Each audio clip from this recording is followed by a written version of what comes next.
center yourself, be calm. And when you are calm and everything's calm, so are the bees. And that's like a cool, it feels harmonious.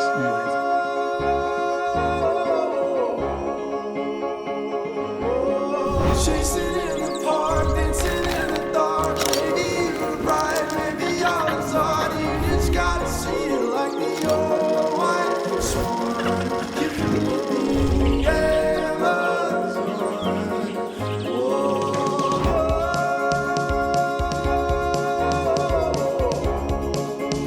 Yeah, for anybody who's watching, well, this is the Pure World Podcast, and I'm Jack, and this is Jake. Jake Allread. For anybody who doesn't know who you are, do you want to tell them a little bit about yourself? Yeah, my little rocket pitch for Jack here. Yeah. Pretty simple. I'm a beekeeper. Went to college with Jack. Been keeping bees for right around 14 years now, so been a little while. More of my life as a beekeeper than not as a beekeeper. You were the county beekeeper. Yeah, I have a lot of weird bee jobs. Youngest in history? In Ohio, where I'm from. Also Akron, Ohio. OH, everybody. Yeah, so Jake is the youngest county beekeeper in Ohio history.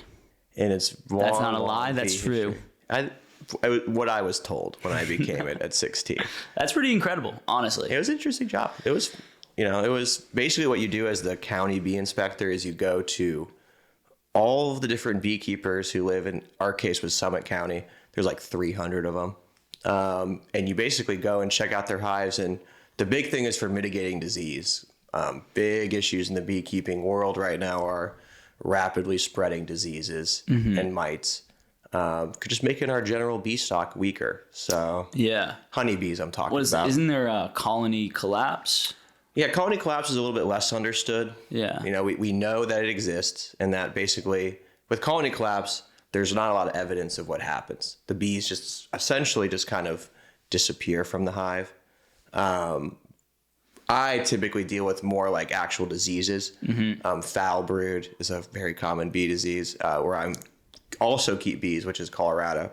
But then varroa mites, big ones. In Ohio, we have hive beetles, which are these little beetle guys that come into the hive. What are you looking for when you're trying to identify? From the inspector's point, you're more just trying to mitigate, making sure that's not like a deadly amount of these pathogens, viruses, or parasites, right? So specifically like varroa mites, almost every hive now has varroa mites, which is crazy because they didn't exist in the United States till like 1997. And we've been keeping bees here since the 1600s, right? Yeah. Like European honeybees came over on the Mayflower, we'll say, with the first original colonizers of America, they brought European honeybees. Wow. So often the question you get asked is, did we have bees beforehand? What was here before? Of course we did.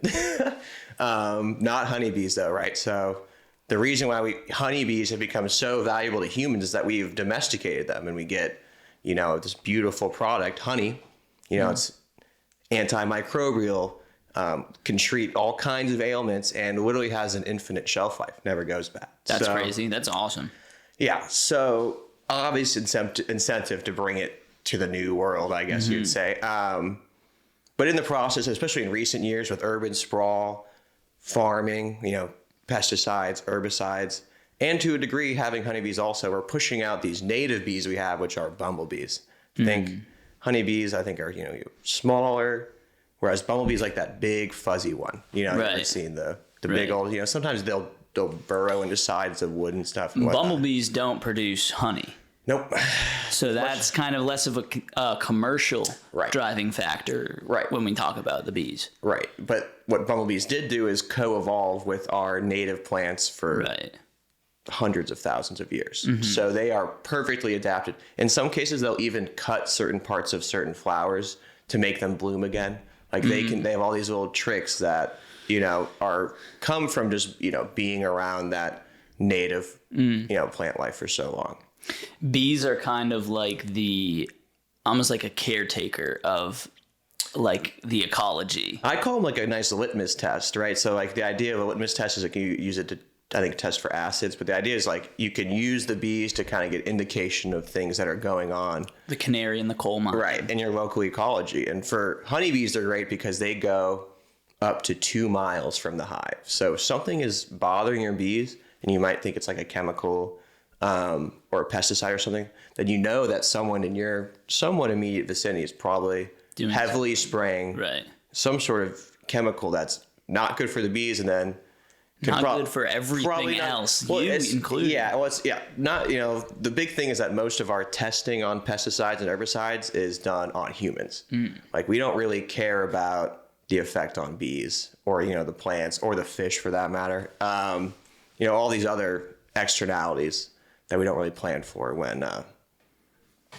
when just kind of, the average American mindset of just, you see a pest, you buy the spray, like that's kind of the mode. That's what we have been doing for a while. Right. Which is, I mean, you have a beekeeper on here right now. Yeah. So the obvious thing I can tell everyone watching right now is no need to spray anything, I would say. How do you feel about, though, the fear of other negative effects from having those pests, such as, I know there's a huge fear of ticks, right? And ticks are an interesting one. Ticks are 1 in 100 carry Lyme. Which is crazy. I consider myself somewhat an expert on Lyme disease at this point. Yeah. Not from having it, just from talking about it. And in other countries, bees are often used to treat Lyme disease, bee sting therapy. And to a degree in the U.S., it's becoming more common to use bee stings to help pretty much any immuno disorder. So it's almost like when we are spraying these pesticides that are killing the ticks and mosquitoes. It's killing everything. It's killing everything, even those more natural, holistic ways to fight against the ticks and mosquitoes and the diseases. Ticks and mosquitoes are interesting because it's mostly can be done,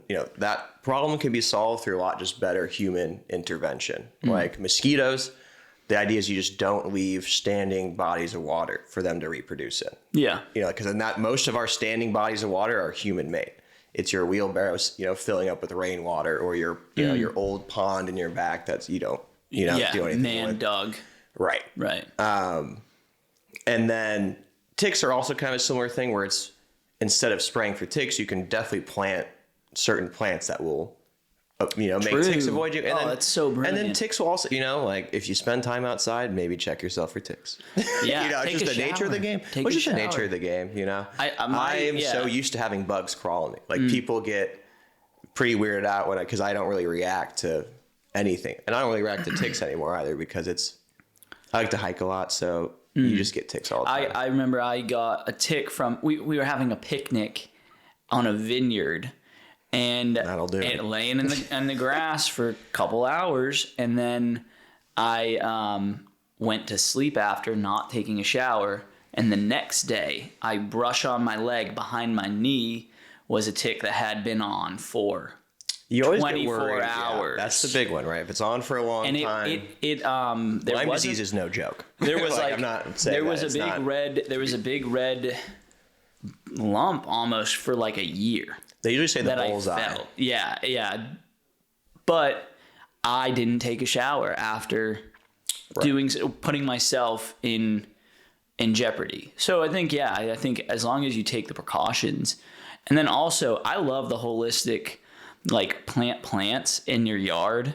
To do anything. Yeah. It's like crazy that the stuff that those they'll do. They'll talk to each other and help each other grow if you do it right. Well, now we're talking about mycelium. Right, and permaculture, right? Like the idea of creating I'll call it a garden. Some people call it an orchard. Let's talk about that, because I just threw out the word mycelium and you threw out the word permaculture. Yeah, right. Double whammy. Like for somebody who's watching and they don't know what those things are, let's talk about it. Right. Mycelium is mushrooms, right? We're for sure.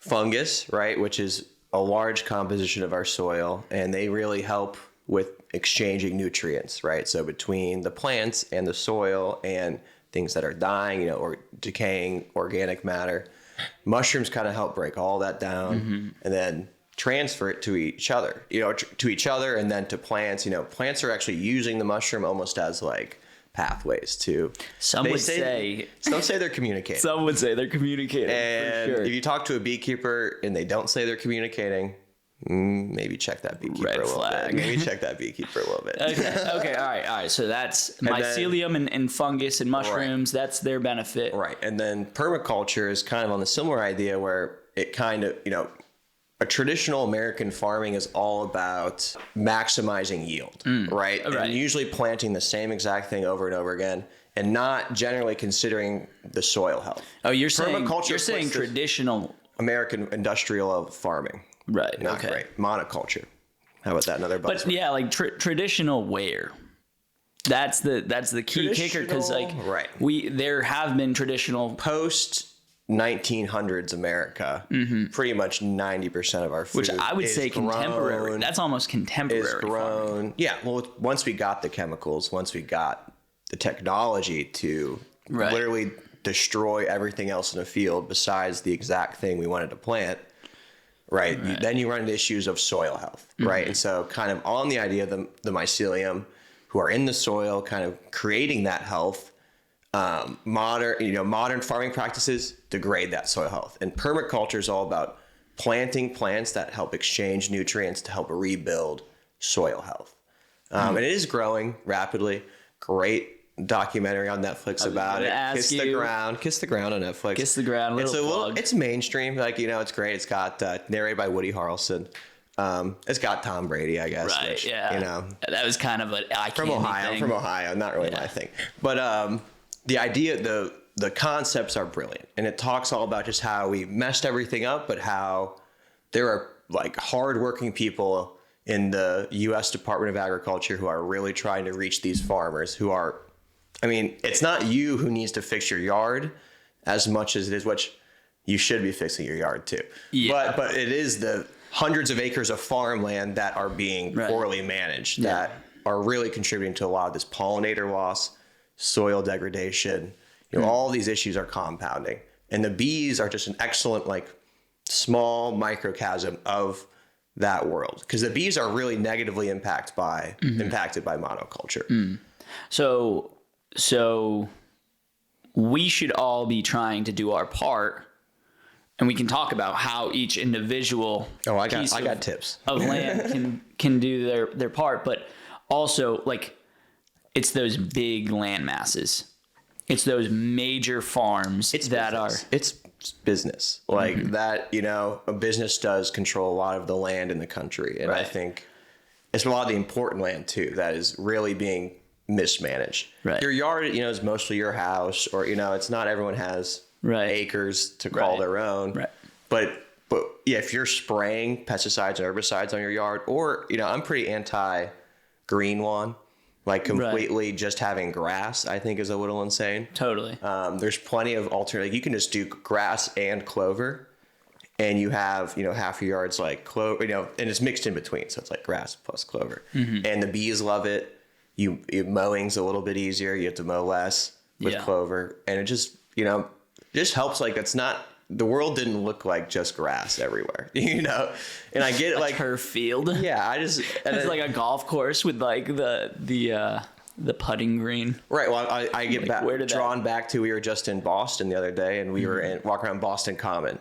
Kind of very similar idea, where it was a place for militias to train.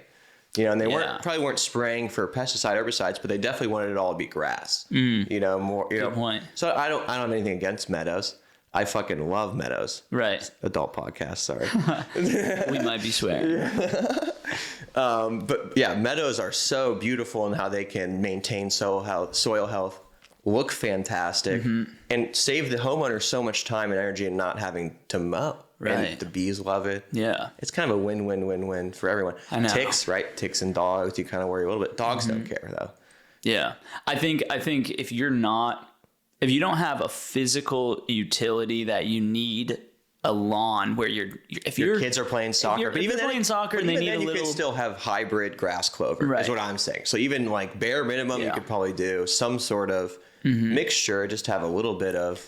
And if something. And if you've got bees in the area, it just makes everything thrive. You got bees in your area. Yeah. If you're listening to this podcast, you have bees in your area.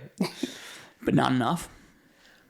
not enough's interesting thing to say. Because, like, once again, on the whole bumblebee versus honeybee thing, some would say that there's probably enough honeybees. Or we're always going to keep honeybees because there's human vested interest.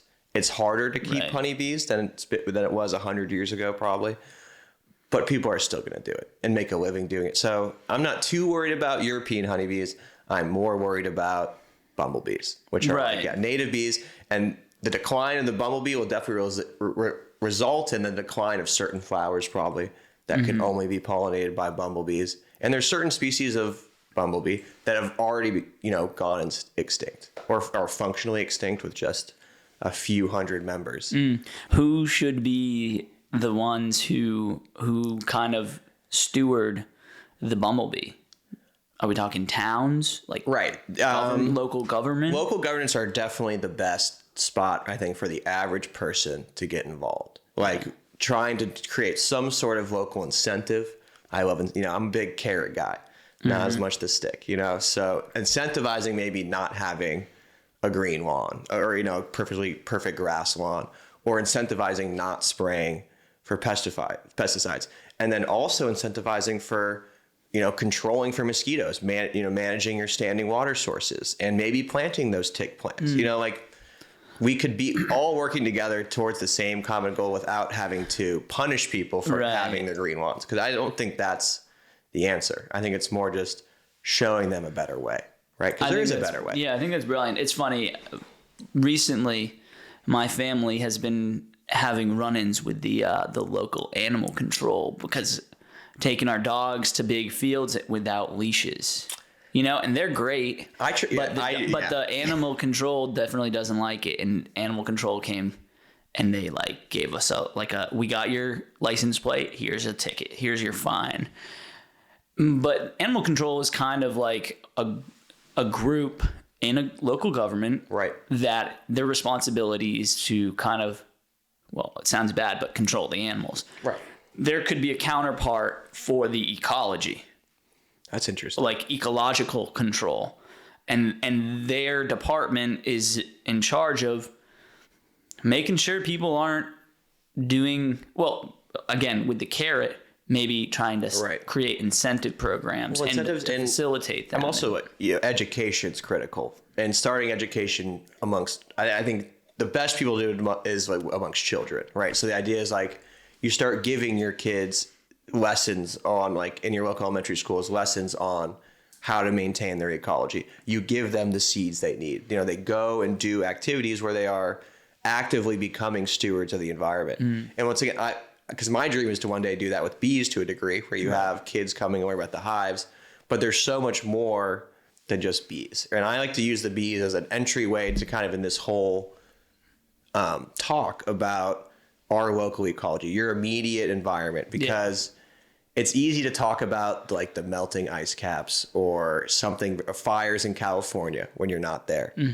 But, talking about the pesticides that are in your dirt, in your backyard, that are actually harming you, people don't want to talk about that. People don't want to address that. And big business really doesn't want you to address that. Yeah. Because Home Depot, they're spraying neonicotinoids on everything. They're spraying all kinds of stuff. I'm pretty pissed off that we have PFAS in the water, which, for people who don't know, it's basically plastic microparticulates. And towns and cities will test for it, and they have their level. And I mean, the city that I grew up in had a recent test where a level is in the dangerous. You're right. Shouldn't be drinking that. Shouldn't be drinking that. And it's okay, who was responsible for watching over our water? And that's your local government or maybe state. And now what do? Do I go and I buy, in order to get PFAS out of water, you need a heavy duty filtration system, like a $500 charcoal. I don't know the exact. Well, charcoal filters are interesting because you can make one yourself. Yeah. It's just charcoal. Yeah. So I guess that's actually a really great idea.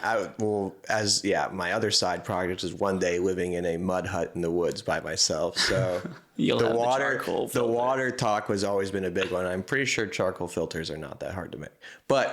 And if you're, drinking mud water and, I don't know.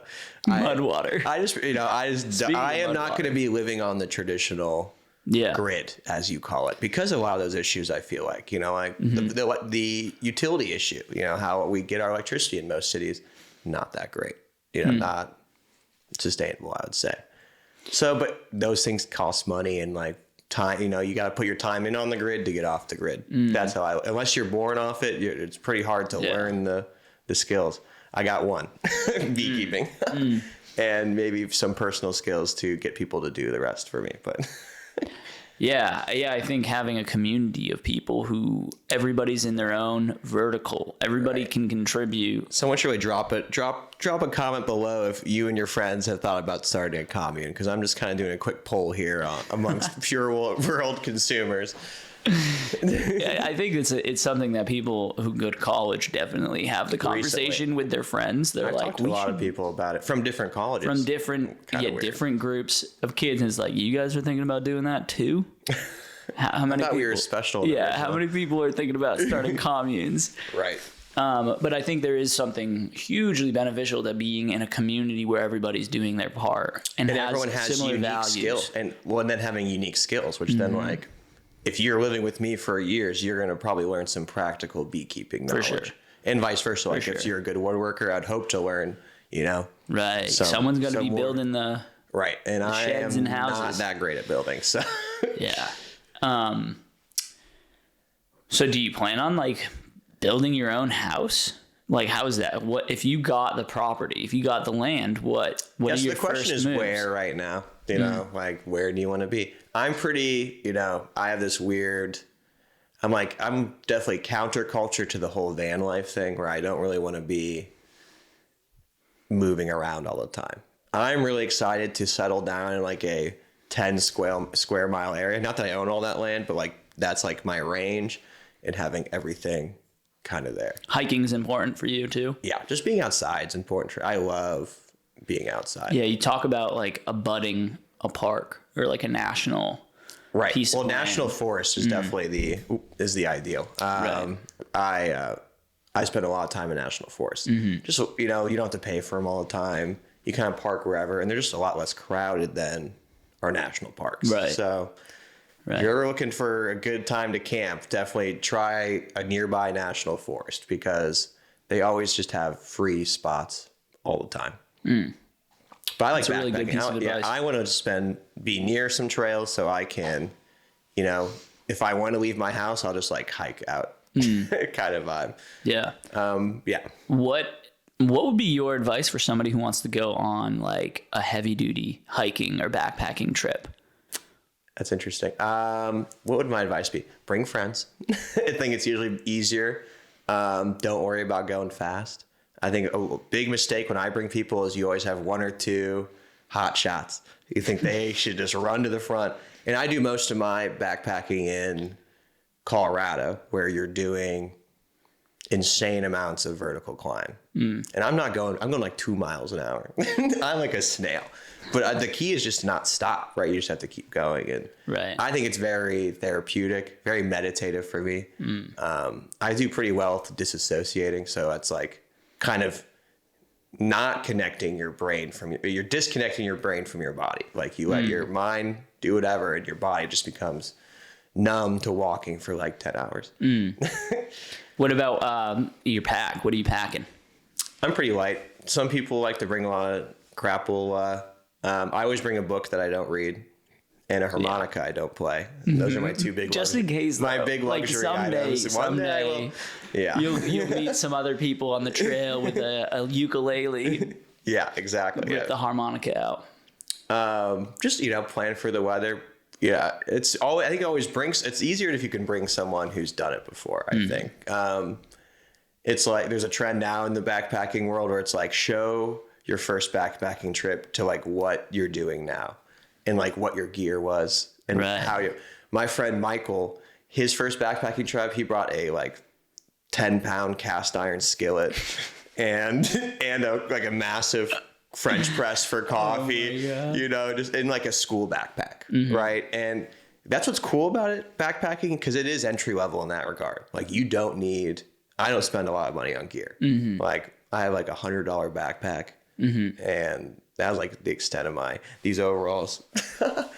But that's like the extent of my expensive backpack gear. Some nice shoes-ish, like $100 shoes, I guess. Yeah. Which adds up. Yeah. And like not, making nature accessible is tough, right? Like especially in the way that the U.S.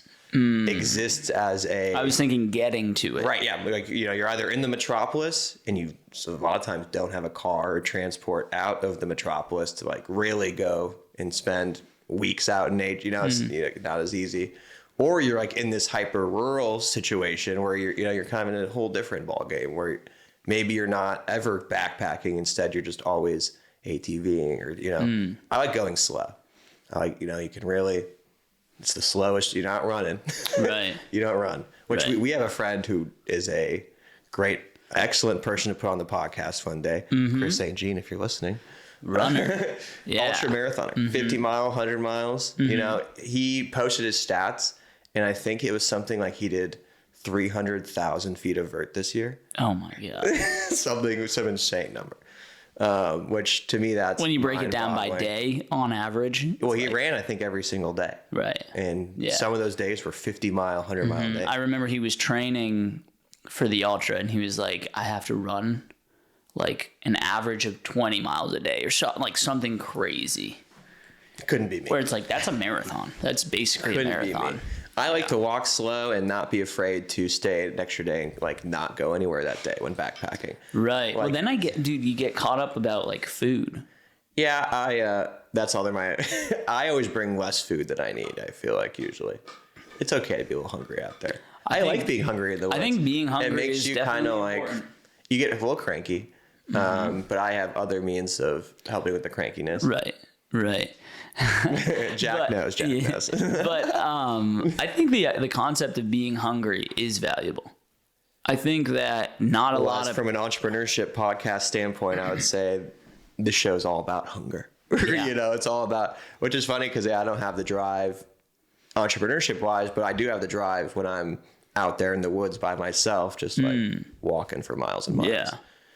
Yeah. I wish I had the drive to turn this bee business into a multi-million-dollar business, but it's just not. I just don't think the wires don't work for me that way. Yeah. I don't really consider myself to be an entrepreneur. Beekeeper. And you went just to an beekeeper. entrepreneurship Yeah, I just call myself a beekeeper. Yeah, so you know about it. Yeah, I know about it. Just because you know the definitions. You're one of my closest friends, and and I value all of your opinions as an entrepreneur. Right. Just for me, it just never really. Yeah, we were having a conversation about an idea related to bees, and you want to break it down really quick? We can will people steal it? No, people can't steal it. You have the technical ability to steal this idea. All power to you. At least someone's doing it, right? All right, let's talk about bee meditation and I can probably break therapy. So post college, that's when I really decided that I wanted to be a beekeeper. Like growing up, it was definitely a side job. Kind of didn't like it. Was stung a lot. In traditional beekeeping, you are carrying like 60, 70 pound boxes pretty regularly. So as a 12, 13-year-old, not the easiest job. And how did you get into that? Also long story, but short version is when I was in elementary school, I went through a local program where we went to this former superintendent, Conrad Ott's house. It's like around the corner from my elementary school. And we basically just did like a field day with the bees. So we went to all these different learning stations. One was like how the beehive's built. One was like a circle of life ecology talk. There's like a water one. Then there's one like actually at the beehives that was more focused on the bees. So I went through that, and the whole point of the program was not to be a beekeeper.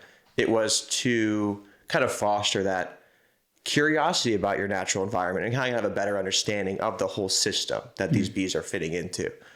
Fast forward like a year later, Conrad Ott dies, leaving his widow, Jean, with the program and the house and all this stuff. So she asked my family for like just basically help from a neighborhood kid, me. They originally wanted my brother, who was a lot bigger and stronger than me, but luckily she got stuck with me. And so we started working together just in the garden and like clearing out Mr. Ott's old things. And then eventually she kind of just asked me out of the blue, just like while working in the garden, you ever thought about wanting to get in the bees ever? Because she had always hired beekeepers. They never actually kept them. Beekeeper's name is Mary, and she basically becomes my mentor. And like within 2 to 3 years, I'm in, Mary's kind of backing out of the picture. I am keeping the bees, doing the program with the schools. And then eventually I become the bee inspector also. At what age? I was 16 or 17 when I was in high school. Like summer job. It was like my summer job. Pretty good money. It was cool. You get to drive around, meet new beekeepers.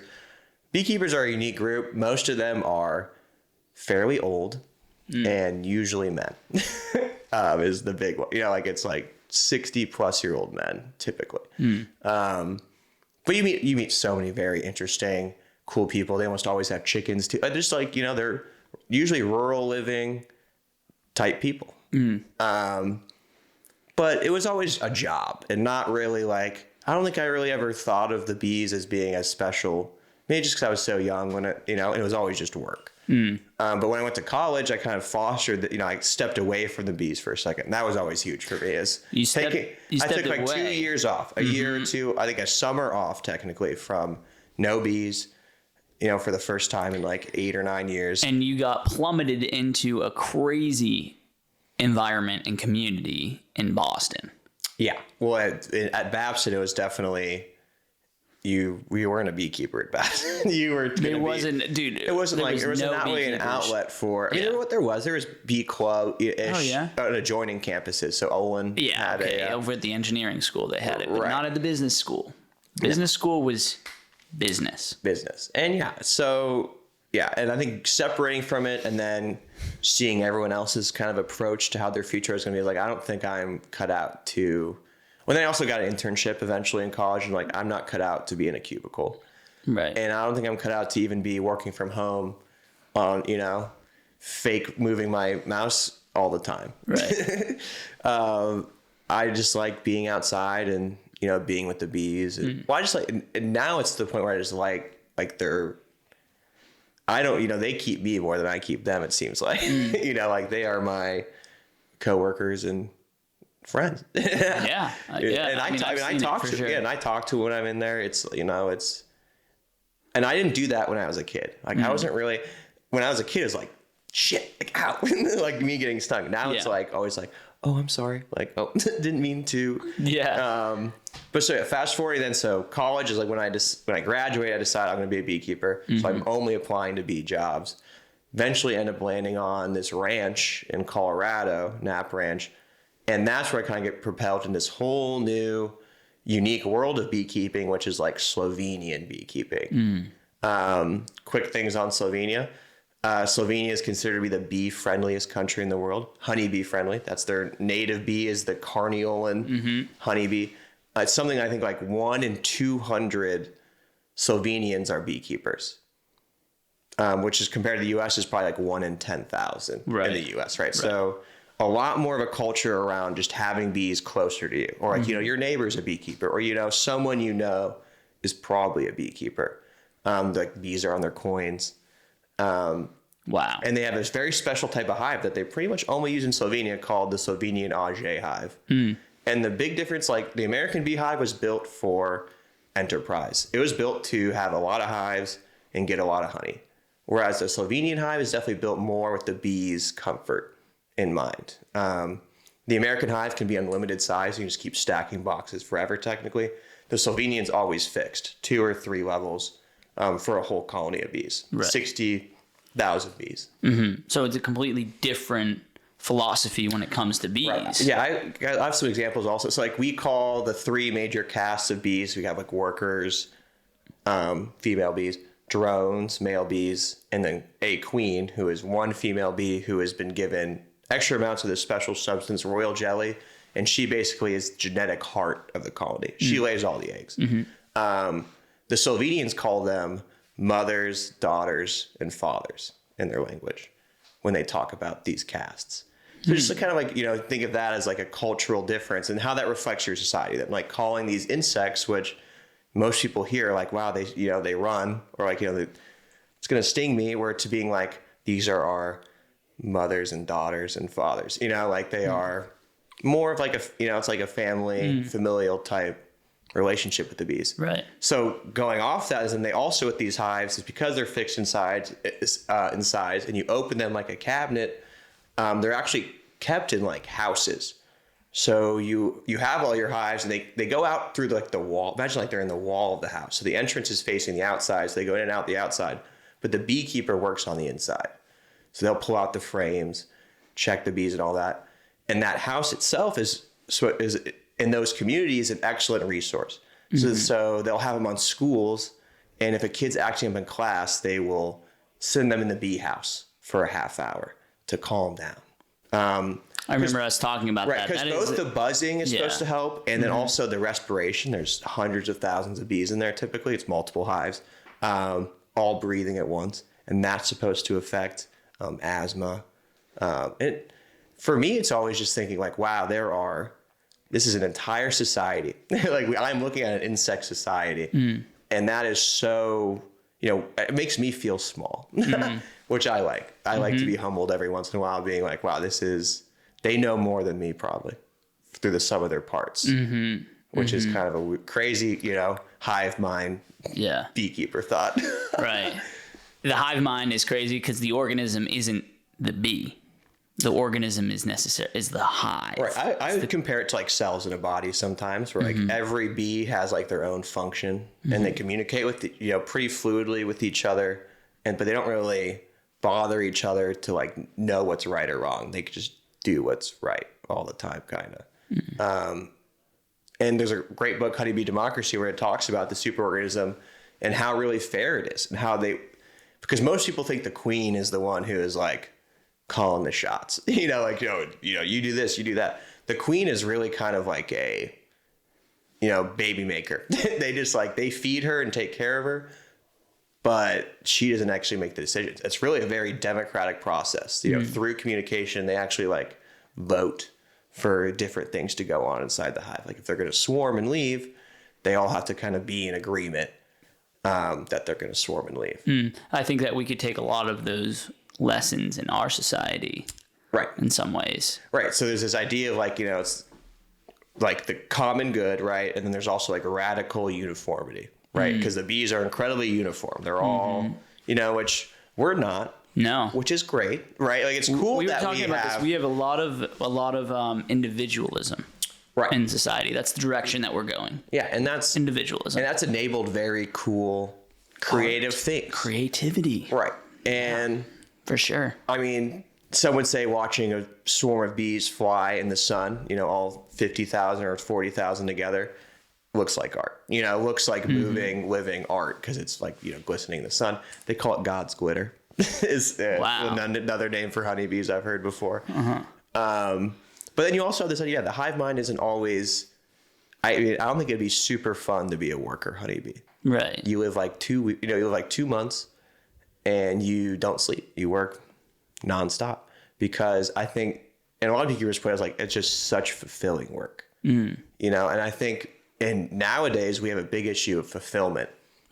People are not fulfilled by their work. You never have to ask a honeybee if they're fulfilled by their work because they live it. Like they are their work. It's about having a purpose, right? In some cases, and that gets really relevant to people. Like we're getting into territory where we're talking about things that I think a lot of people can relate to. Right. About wondering through bugs. Yeah. Through things that most people are don't get out of here, man. And so if you can have those conversations about hives and then talk about these really high level concepts like having a purpose as a person.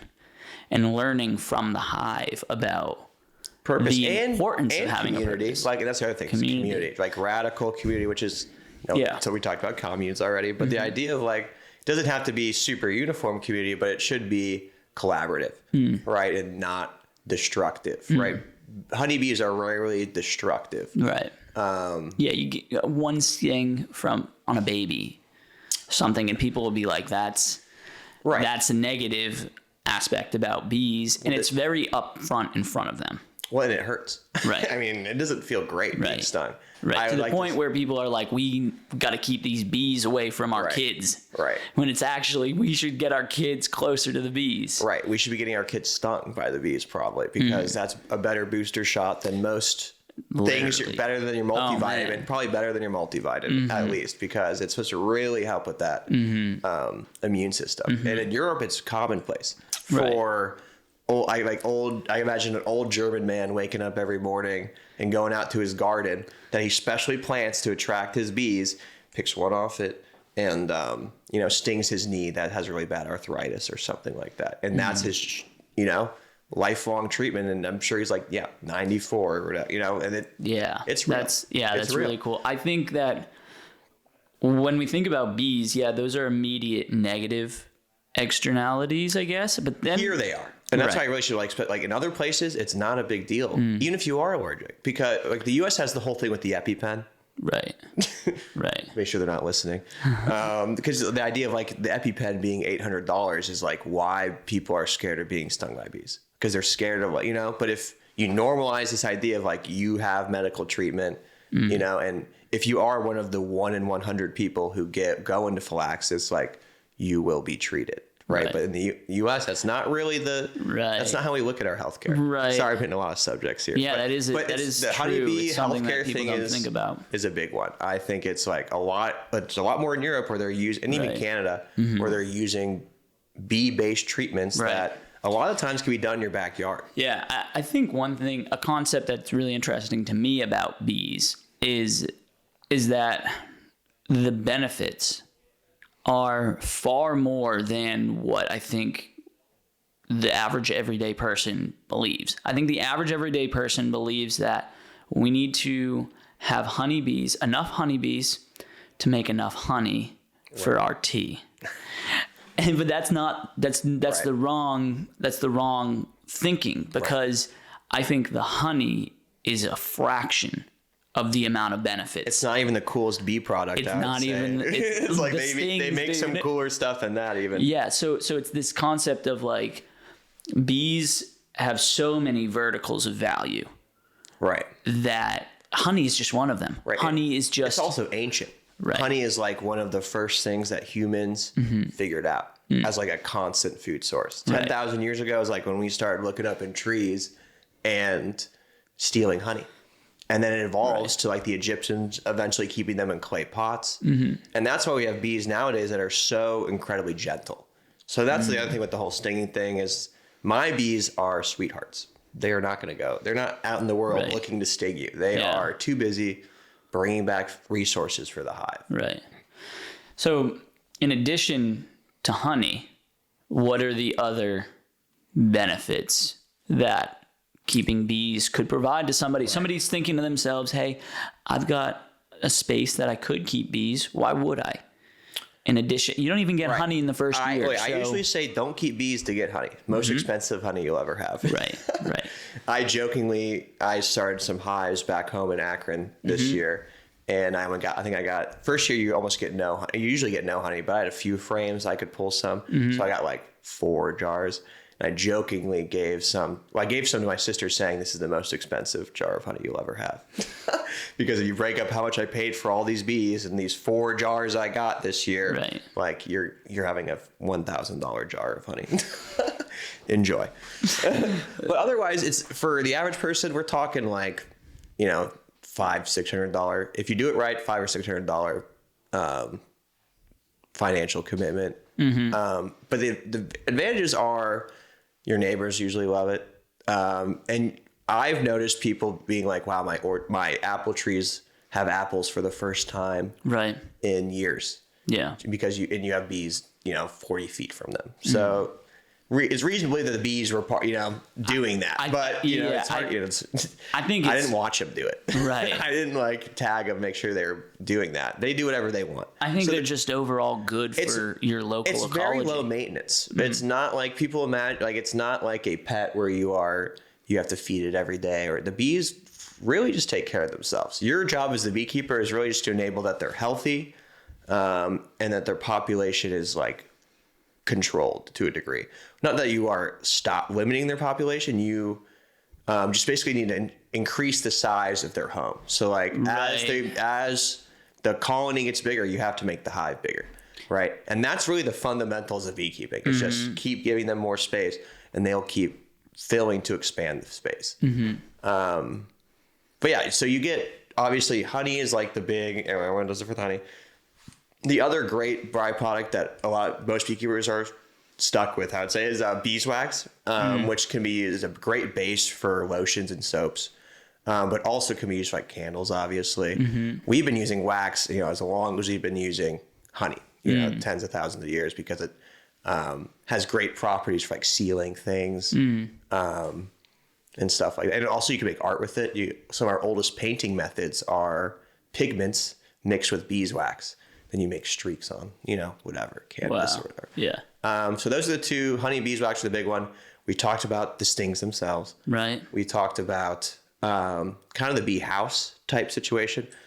If someone's going to steal that idea, please, Well, so just to reiterate, we'll the bee house thing, because it was deep in a story about Slovenia and how hard not to talk about, but if a kid is acting out, they will put them for some time in a bee house. And also supposed to help with asthma and depression. Right. And so when you're in those houses, you can't get stung. No. The bees are behind a screen, and you can see them. You're and hear them. the bees. And you can kind of you just kind of are there with them. And spend some time, go hang out with the bees for a little bit. Right. And be quiet and listen. And that's the other thing is like spend some time alone, calm down. Because the bees know when you're calm and know when you're not calm. CO2.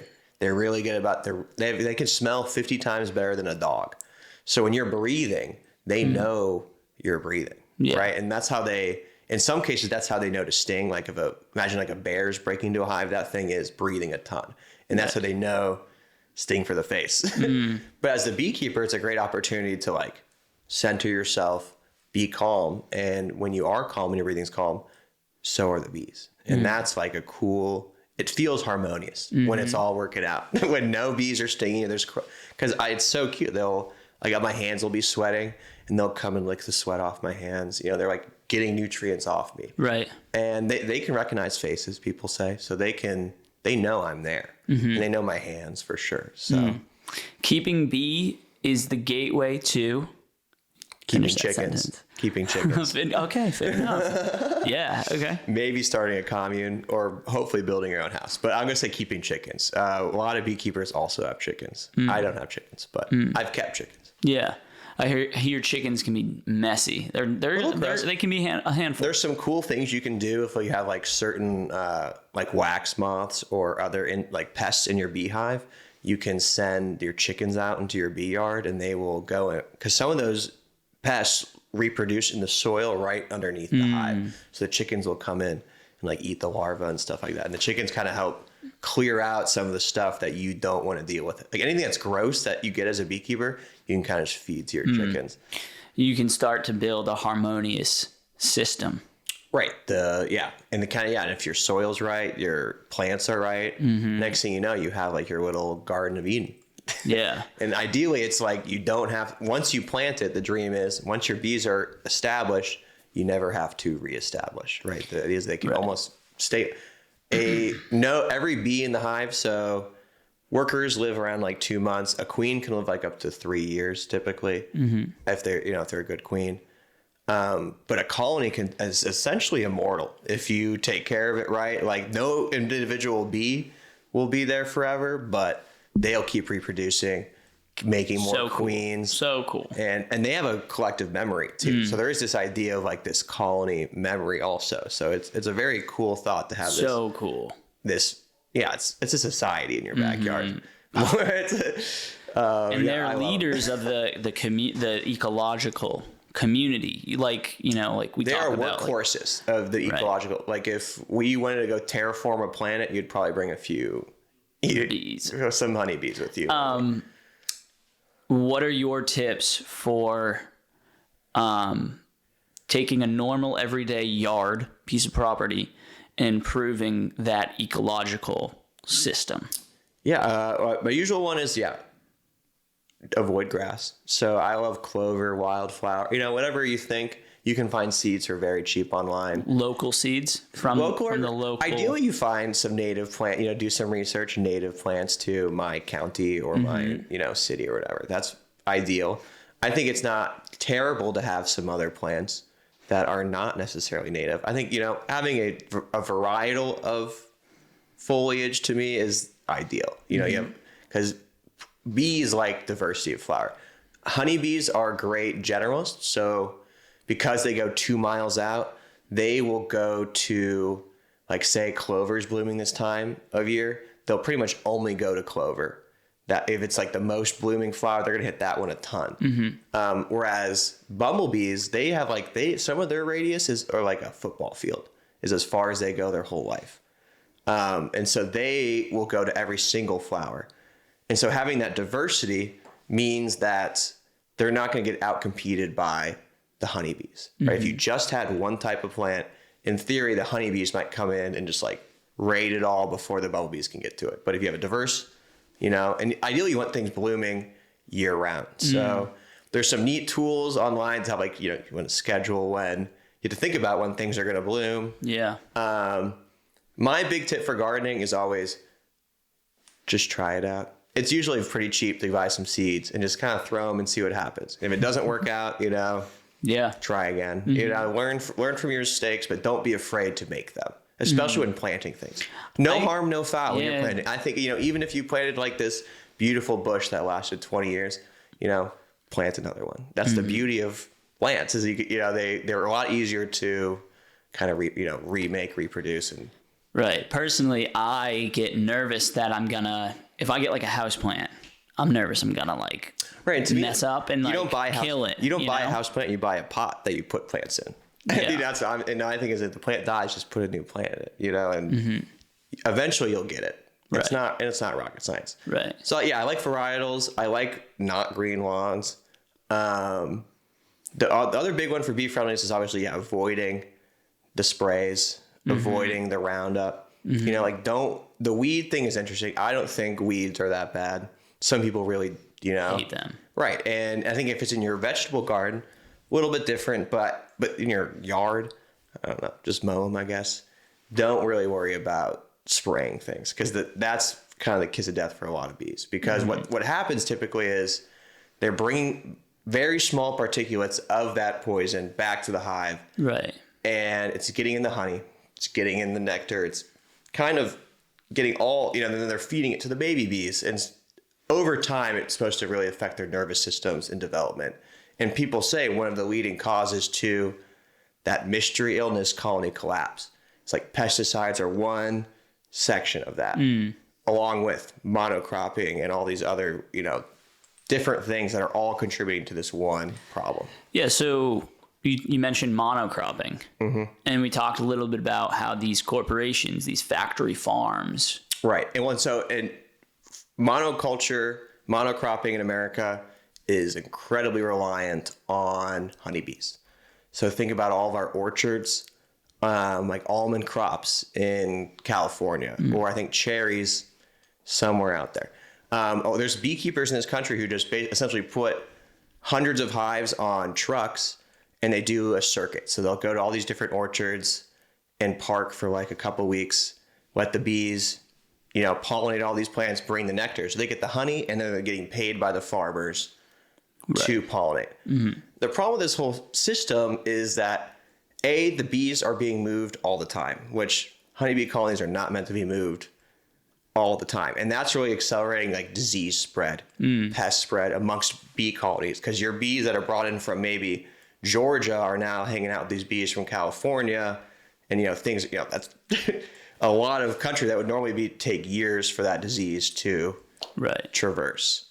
And then there's also this idea of when those trees are not blooming, that area is essentially a desert. If it's just one plant, it's one crop, whenever that plant's not blooming, there's nothing for anything to eat. So there's nothing for bumblebees specifically, because the bumblebees are making their colonies all independent of humans, right? We don't keep them. They know what they're doing, but they won't make a colony in some place where there's only food 2 weeks out of the year. They just can't. So that's really disrupting a lot of our native pollinators, these monocrops.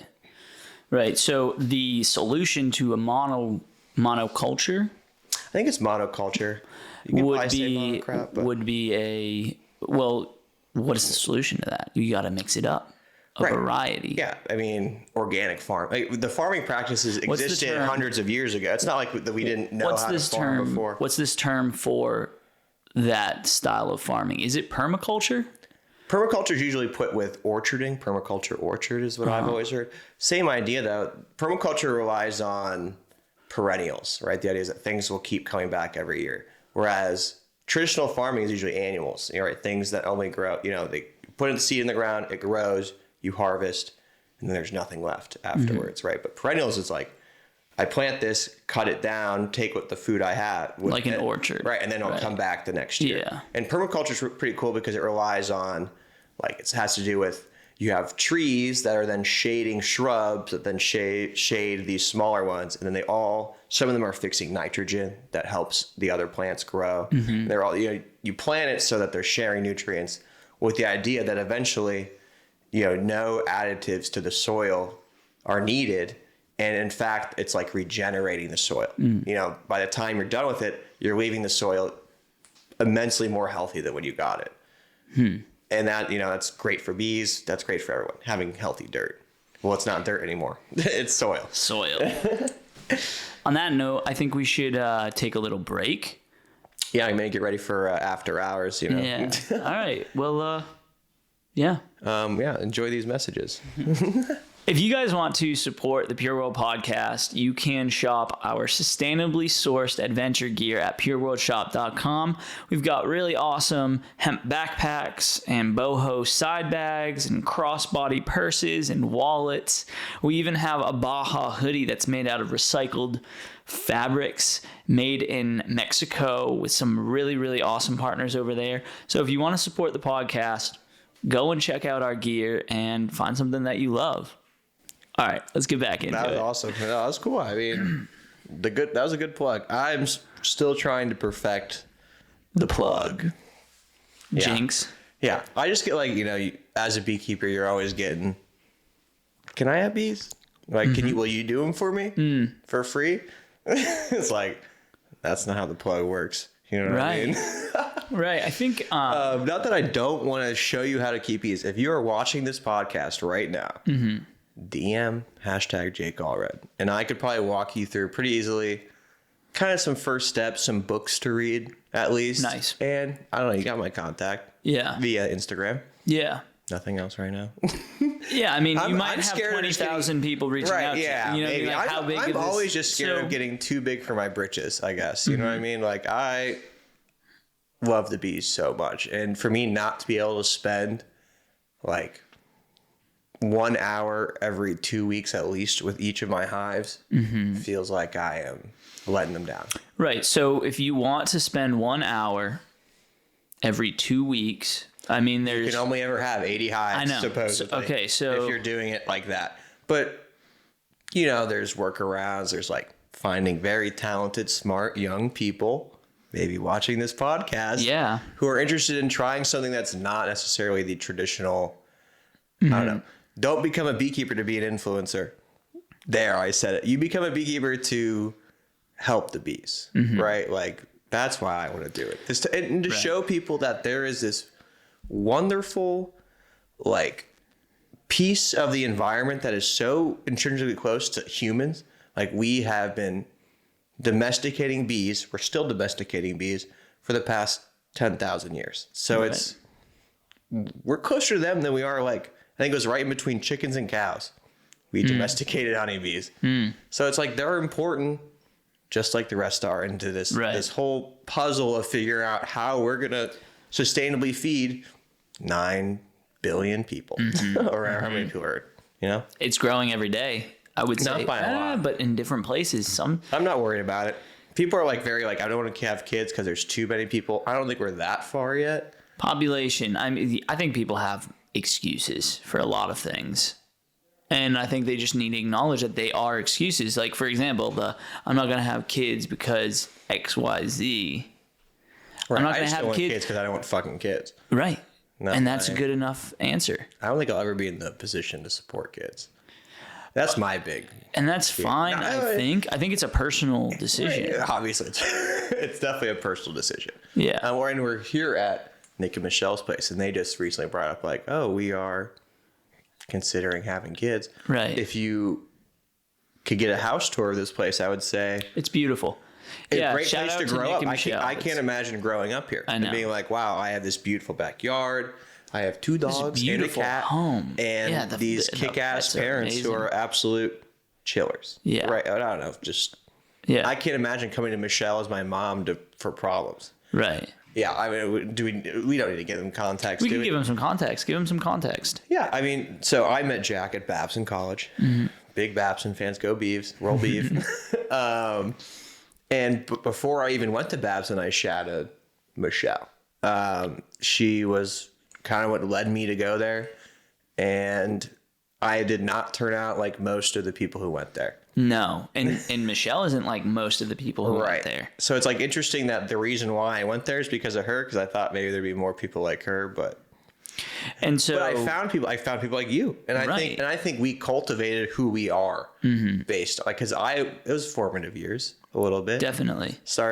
Definitely. The school, for those of you who don't know, is about 2,400 undergrad students in the suburbs of Boston, not in the city, in Wellesley, Massachusetts, which is a very affluent town, one of the most affluent towns, I'd say, in the country. Definitely. Across the street from a country club. It was an interesting place. And about 50% of the population are international students who... You should send them this. They'd love this. Yeah. We're like doing their whole brochure for them. Yeah. International students who are all... What's your honest review? Really, really unique. You really took away a lot. I mean, you are hosting a podcast highlighting young entrepreneurs. Right. And essentially, that's the facts. And yeah, well, I don't consider myself to be a true entrepreneur, like something like. But you are an entrepreneur. But you've got some really cool. Like I know, so Wes also went to Wes Wesson was another that other podcast episode. You should watch him. Check out Wes. He's a really great. Cool guy. I went to some class with Wes, and he's sweetheart. Yeah, fucking sweetheart. Yeah, dude. It's I a good always episode. love meeting really nice people, and that's like my college experience was definitely finding some pretty cool people. So what do you think about people who are watching this podcast and they're maybe juniors in high school? They're thinking about what their next step about going is. to college. Yeah, that's an interesting one. I don't know if the college ones. Yeah, I have a lot of. This is a question that I ask It's a can lot of worms. of Yeah, it's certainly for me. It's a can of worms just because. For me, college was expensive. Like college is an expense. And am I using my college degree like you got a discount? Right. Yeah. So it's not like I was spending tons of money, but I have like some debt. Yeah. And like any debt's not great, I think. And I don't know. It's something you go into when you're pretty young. It's pretty normalized to be so young, like 17 sometimes even. And you are deciding to take out. For some people who went to Babson is $250,000, you know? So I mean, it's certainly an investment, but the connection thing is crazy. The like hands-on, like learning about, for me, it was just exposure to a whole other aspect of society. Yeah. Very wealthy. Same school, here. Which Yeah. I am by no means wealthy. Right. We're both public high school. But I am wealthy in other ways. Like that's what my thing is. Like I don't want money. I just want bees. If I could, I don't need money. Can I get paid in bees? Yeah, please. Like I would literally just rather have more responsibility in that regard. And like if I could exist as like the village people just dropped off food for me, and I would just drop off whatever I produced. That would work for me. But it doesn't work for everyone. And so like I'm kind of radical in my sense of like community, like wanting to have like a very hands-on, like the joke I made started in college when I was kind of formatting my ideas about nature, about the environment, was I want to live in the house that I die in by 25. I am 25 now, and I do not live in the house that I'm going to die in. So, it's, Yeah. but the idea is there. The idea for me is like, I want to, So maybe by 30. I want to ingrain myself in a local area. I want to age with the trees of my, kind of like the Lorax. Or, insert like the idea of being like just like a genuine steward of the environment is like knowing your chipmunks and like your dogs or whatever animals you have kind of eventually cohabitating in some sort of, because it's got to be sustainable. We were just on our very long break talking about wolves and, the idea of like culling a population of predators, which really do so many positive things, but because they're at odds with your animals, which I understand, like you have the answer to like, because beekeeping is farming, like it is like keeping livestock, right? Yeah. So, true vegans don't eat honey, right? True vegans are like, technically they are invasive, right? We brought them over with the European settlers. And they also are, kind of carrying on this idea of like, we are mastering the control of our environment. Right. To me, I look at it as like, just like most other animals, like dogs or cats or cows even, we've just developed this insane symbiotic kind of relationship where it's like domesticated honeybees are genuinely domesticated, where they don't really react to human intervention. When I'm in the hive, they don't really care that I'm there. And I think that is, very unique. Definitely. Kind of in the animal kingdom, especially for it being a bug. Right. People don't think much of bugs anymore. Right. Do you think that that bee and ecological education should happen in all schools? I mean, I guess it's kind of an easy answer to say. Yeah, obviously, but like when and how do you think the best way to do that Well, I think the school questions also. I went to public school. Right. Yeah, so sometimes it was really, really great. I went through this bee program because of it.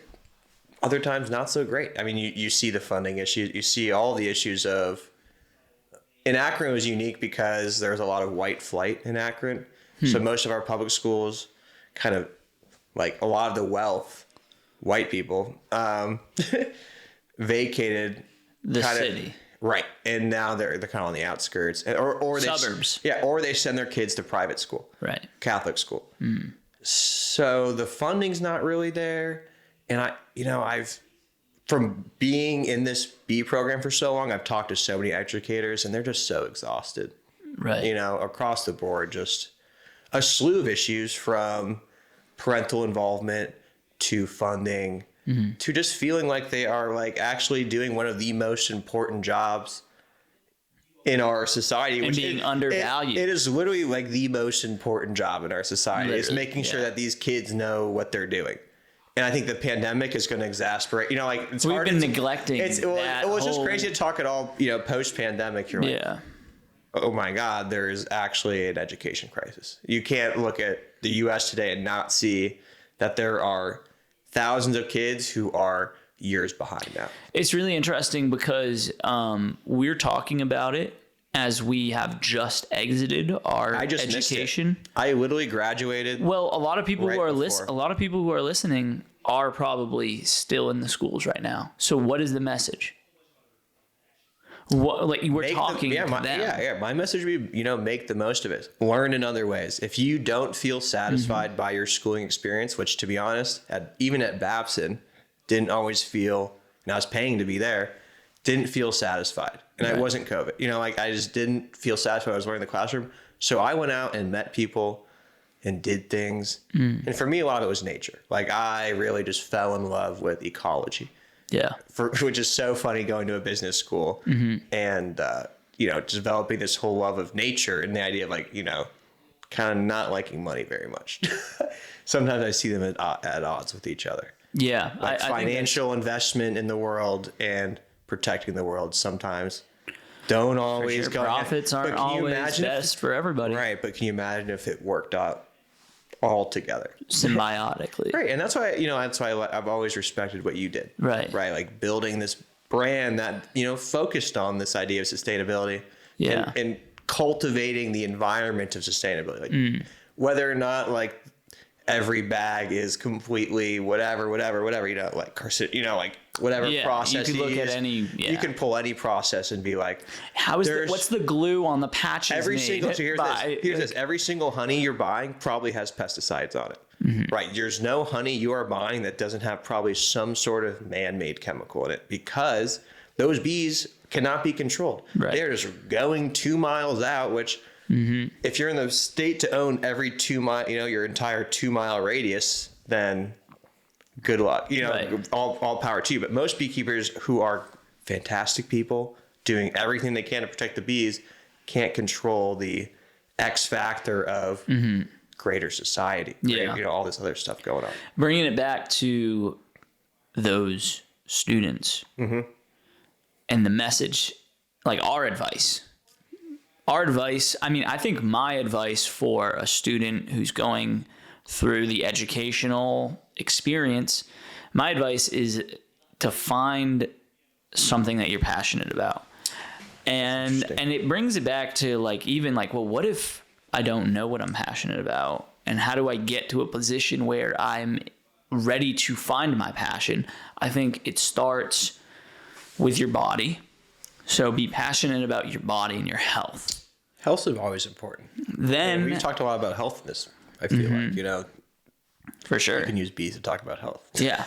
Oh yeah. Not that we can just segue in that, but yeah, I like it. Keep going. Keep your thoughts. So, I think that if you can become passionate about your body and your health, that's one way to unlock a door. Then the next door is your relationships. And can you become passionate about your relationships, your friendships, your family? And I would kind of take the first one, body, and just talk about the self. How comfortable are you being yourself? I think part of this bee journey for me was being alone all the time. Like, I wasn't really interacting with people most days. I was just in there with the bees, with my insects. Hey, you're not using your phone either. No, I'm out there just working, just like there with them, and it's very encompassing. It changes how you look at the world. So I would say, like, and part of that is like your physique, and like not like saying that like your specific physique, or just like my motto about it. Like, I'm not like a crazy, I don't go to the gym, but as long as you can do the things you want to do, and for me that is backpacking. As long as I can hit the trail and not, and make where, get where I'm going, you don't have to slow down every once in a while. It's okay to like catch your breath. It's okay to, I think people put a lot of pressure on themselves to change so fast. It can't be, it's not overnight. It's not. No. I didn't figure out who I was overnight. Right. But I think that's the first step, though, is kind of figure out who you are, right? Like, the self, understand the self. And then it's like, how does myself relate to, I'm like looking over there to all our friends who are out there. We're kind of in this cool glass box in this house. It's kind of insane. The house tour should come. Yeah. But the idea of just like, cultivating, relationships and having, you need a support system. Like, we are not, and that's one thing I learned from being alone. Cause not only was I keeping bees alone, I was also like living alone, kind of in the shack, which is kind of like a whole nother tidbit about. He lived in a shack, guys. Yeah, it was small. In like rural Colorado, the idea you had electricity. Yeah, I had electricity. Yeah, no, so it wasn't. I had access to water at Carrie's place. It was more the idea that I was kind of like, I moved someplace new, where the population was literally, the town was like 8,000 people. And it was the middle of the pandemic, and I just never really met anybody. So I really had spent 2 years kind of just like being alone for most of the time. Yeah. And now I have like roommates, and I spend time with people all the time. So it's not like becoming one thing or the other. It's just like being open to exploring and curiosity.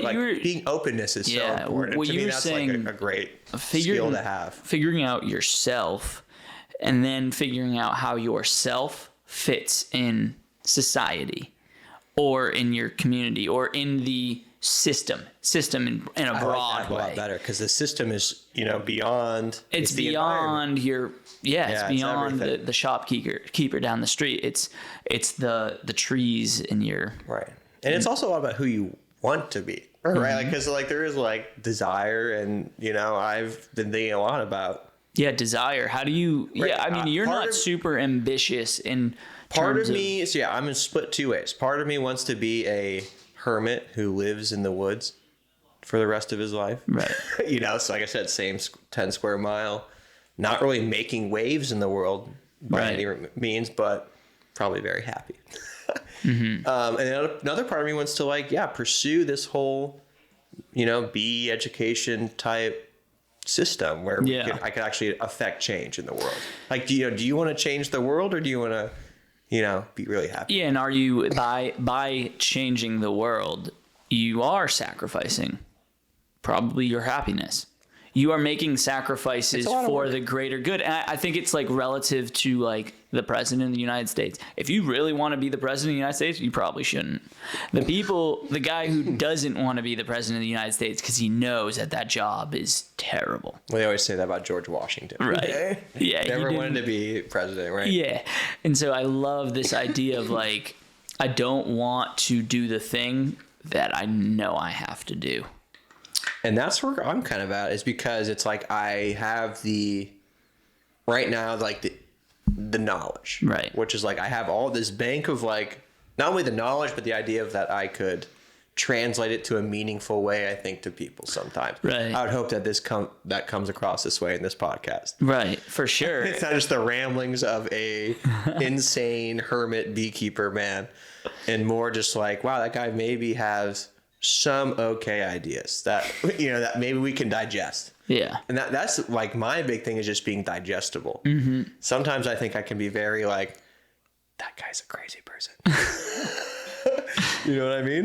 You got it. Name one genius who ain't crazy. Yeah, I guess I would have put myself. No, but I'm not calling you a genius or anything. Thank you, Jack. I think communicating is what we are meant to do. I think that's why living alone is probably not ideal for the human condition. I think that we thrive in communities. I think that's why we thrive in tribes of I think there's a number, maybe 100 people. Yeah, 80-20 rule. Yeah, something that's wow, every time 38. Maybe quote me on that one. I think that's important in some cultures. What? 38 people. I think in Judaism, maybe even. There's interesting. A selection of 38 and something. Where it's the idea of having not too many where not you too are, many. Hard to manage, hard to know, but everybody knows everybody. And there's a level. That's the rise of communism in the U.S., anarcho-communism. My issue in the U.S. is that it's going to get very geographical and quite possibly racially divided. Right. If you're all just in tribes of say 65 people or even just 300 people, you're going to be, you might, you have groupthink. Next thing you know, you have 15 white tribes all in one area of say New Hampshire, where we are right now. And that there isn't the diversity of thought and it just becomes maybe not as a friendly place to go visit. I don't know. Well, what it is, not necessarily that. I think it's more so that there's groupthink and that there is also in-group, out-group.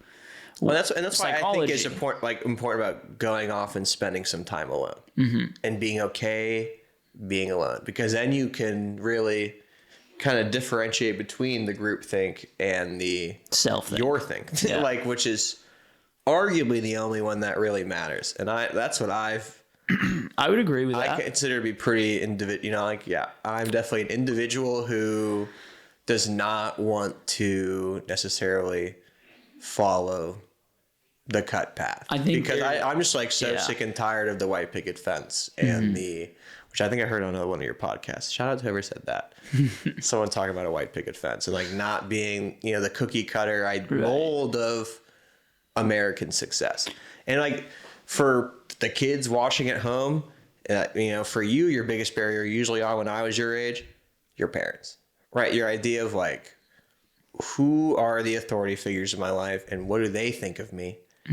and how is my self image and how I imagine myself to be aligning or not aligning with that vision that person has for me.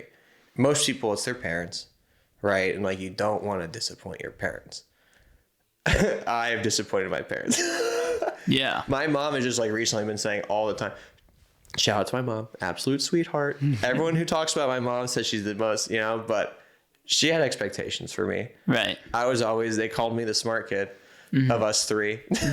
And I am on Obamacare and not working right now. I'm retired right now. It's the winter. That's his joke. His joke is he's retired. It's hardly a joke. I mean, it's like, to me, it's a mindset.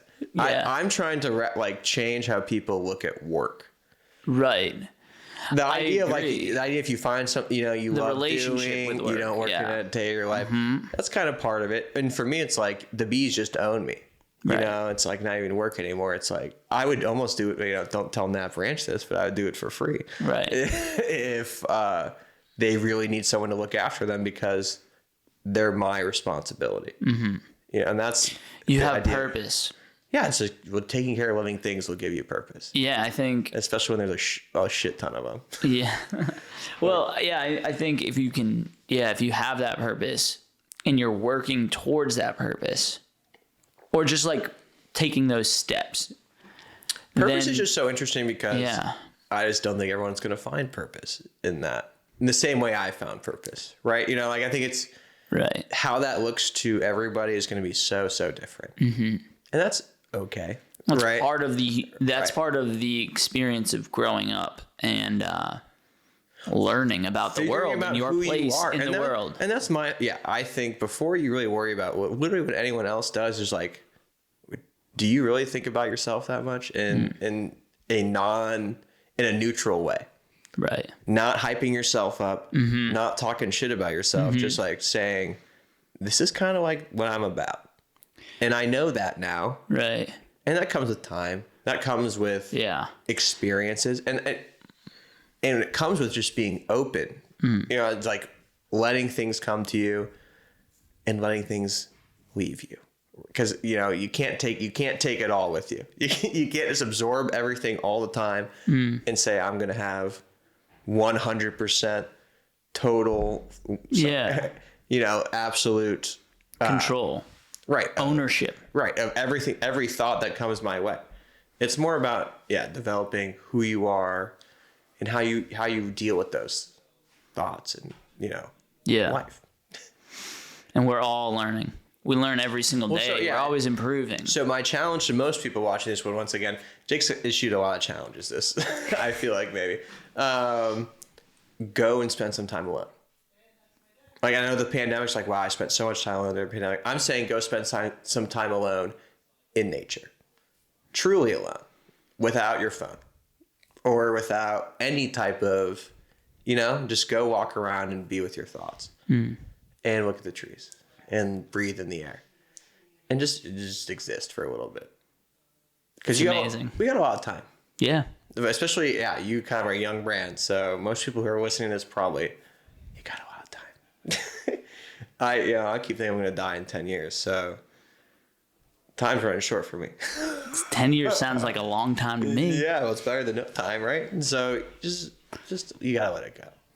But you got to let it go. Jake, thank you so much, man. Hey, this has been awesome. Sorry for the rant. It's kind of been crazy. No, dude, I thought it was really, really awesome. Some would say it's my tryout. If this becomes the most successful podcast, some would say I would have to come back and be the co-host.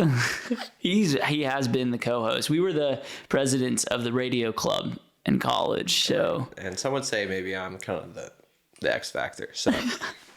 Well, thank you so much. Thank you, Jack. Hey. How can people find or support you? They could probably just hit me up on Instagram. Hashtag Jake Allread. Hashtag you gotta Jake spell Allread. out the hashtag though. HASHTAG. In case you wondered how. I mean, that's how you spell it. Yeah, I think so. That's how I assumed you spell it. Yeah. And then Jake Allread, which I think once you type in hashtag Jake, if anything else comes up, flag them, report them. Well, thank you guys so much for watching. I'm Jack. This is Jake. This is the Pure World Podcast. If you'd like to support the podcast, you can shop our sustainably sourced adventure gear at pureworldshop.com. We've got awesome bags and apparel and really, really cool products that are great for people and the planet. So if you want to support us, we would love it. And thanks for watching. Thanks for listening. Hope you have a great day.